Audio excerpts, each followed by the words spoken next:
My name is Brian Bowling, and I'm 8 years old. My dad worked as a computer analyst, but he lost his job. My mom works for the whole family now, but she doesn't earn much. I have a brother who is 10, and our 16-year-old sister's going to have a baby soon. So here's what happened to us this past month. We started out the month with a little money, but the bills were more than my mom makes. Then she went to the bank to pay the mortgage, and they took the money, but she should have taken it to the mortgage company.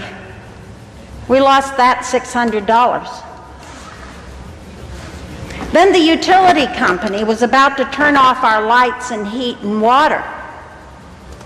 Then my brother and I got into trouble in school, and I went to juvenile detention.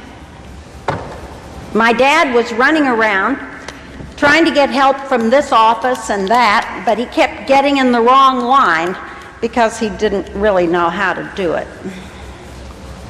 I came home from detention and found out that we had been evicted. Our whole family just looked at each other kind of funny, wondering what to do, when the whistle blew.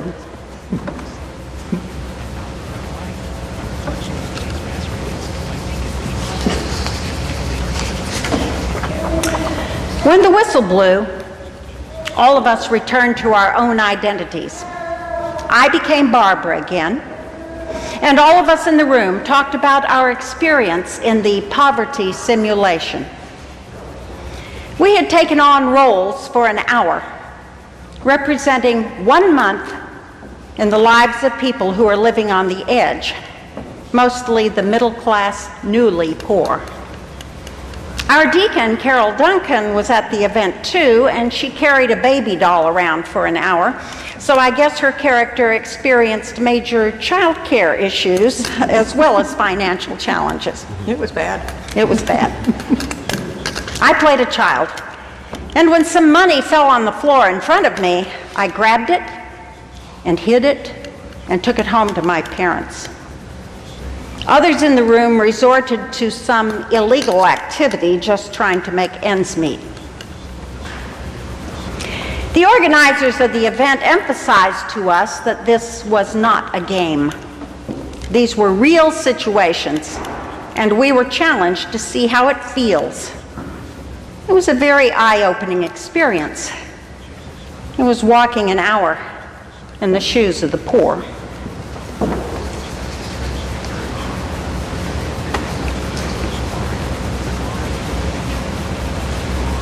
These were extreme situations, which some people in our society experience every day. You've probably had some sort of this anxiety yourself, though probably not so concentrated. How do we deal with uncertainty in these uncertain times?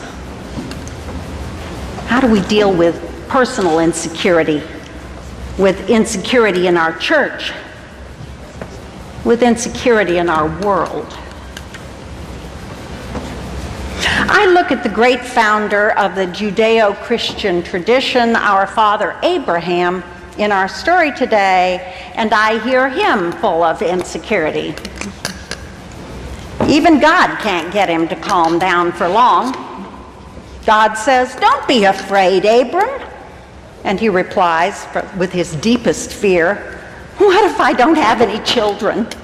I don't have an heir." God says, "Yes, you will. Look up in the sky and count the stars. You'll have that many descendants." Abram continues to quake. "Oh Lord, how can I be sure?"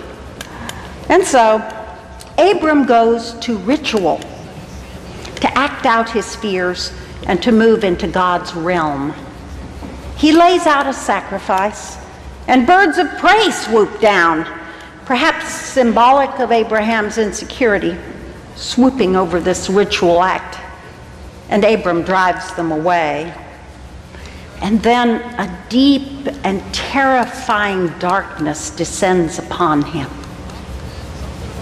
Yet through this ritual, Abram receives the assurance of God that Abram will have descendants, that they will dwell in the promised land. Through this covenant, Abram has the courage to journey on. When I was immersed in pretending to be poverty-stricken, I never even thought about God and the church. Our time was very concentrated. 1 hour equaled 1 month. And we rushed about the auditorium, experiencing immense frustration with the systems of society. We didn't have time to pray. That wasn't part of the exercise. I wonder if in times of anxiety and uncertainty, we don't take time to pray. Look at poor Abram. He spent a lot of time arguing with God, reiterating his anxiety. But in the end, he did turn to a sacramental act. It did not remove his fear, but he saw clearly that God was with him, making promises for the future. The anxiety was still there, yet so was the promise. I recommend to you the practice of prayer and the sacraments of the church. They are comforting and reassuring. And to your prayers, I ask you to include the poor, those who may not have even thought about praying because of their deep anxiety and uncertainty. Many things can shake up our sense of security, and they aren't all about money.